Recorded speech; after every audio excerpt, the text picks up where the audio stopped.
السلام علیکم ورحمۃ اللہ وبرکاتہ۔ آج میں ایک بیان پیش کرنا چاہتی ہوں۔ ہمارے نبی کا ولادت کا مہینہ ہے اور میں سوچ رہی ہوں کہ اس کے بارے میں آپ کو بتاؤں۔ ہمارے نبی کریم صلی اللہ علیہ وآلہ وسلم کی وفات کا دن کیا تھا؟ جشن عید میلاد النبی کیسے منایا گیا تھا؟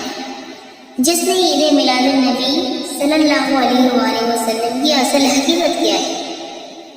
السلام علیکم ورحمۃ اللہ وبرکاتہ۔ 12 ربیع الاول کے بارے میں سب مسلم کا اتفاق ہے کہ یہ رسول اللہ صلی اللہ علیہ وسلم کی وفات کا دن بھی ہے۔ وفات کا دن ہے۔ اس دن پہلی عید منانے والا اربن کا بادشاہ ملک مجفر ایک سیاح تھا جس نے 650 ہجری میں پہلی دفعہ عید میلاد منائی تھی۔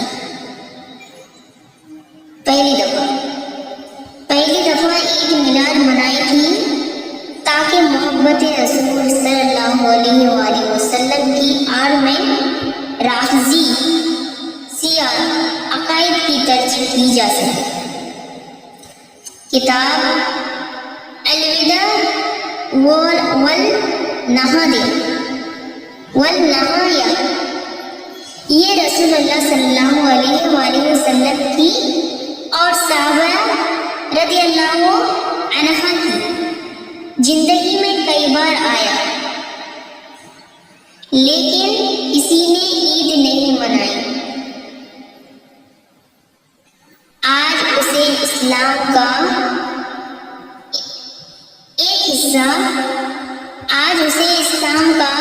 حصہ بنانے کی ناکام کوشش کی جا رہی ہے۔ رسول اللہ صلی اللہ علیہ وآلہ وسلم نے فرمایا، جس نے ہمارے دین میں ایسا کام ایجاد کیا وہ ہمارے دین میں نہیں تھا تو وہ مردود ہے۔ صحیح عبدالبخاری حدیث نمبر 2142 میں فرماتا ہے، یاد رکھیں کہ اطاعت رسول صلی اللہ علیہ وآلہ وسلم بھی حب رسول صلی اللہ علیہ وآلہ وسلم ہے۔ شفاعت رسول صلی اللہ علیہ وآلہ وسلم اطاعت رسول صلی اللہ علیہ وسلم سے ہی ممکن ہے۔ تو ہم کو عید میلاد النبی منانا چاہیے اور ہمارے نبی کی وفات اور ولادت کا دن ہے، اور سب سے بڑا خوشی تو یہی ہے۔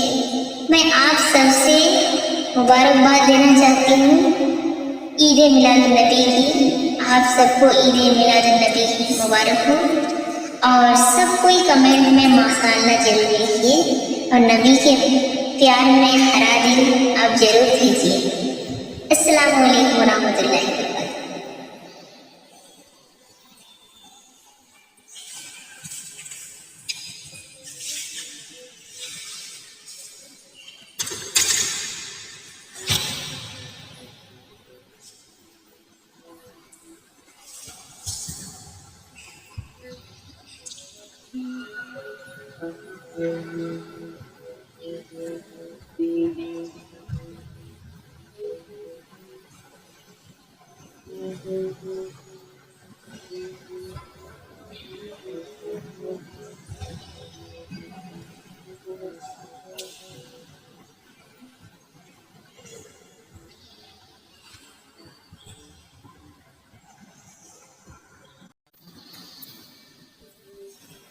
السلام علیکم ورحمۃ اللہ وبرکاتہ۔ آج میں ایک بیان پیش کرنا چاہتی ہوں۔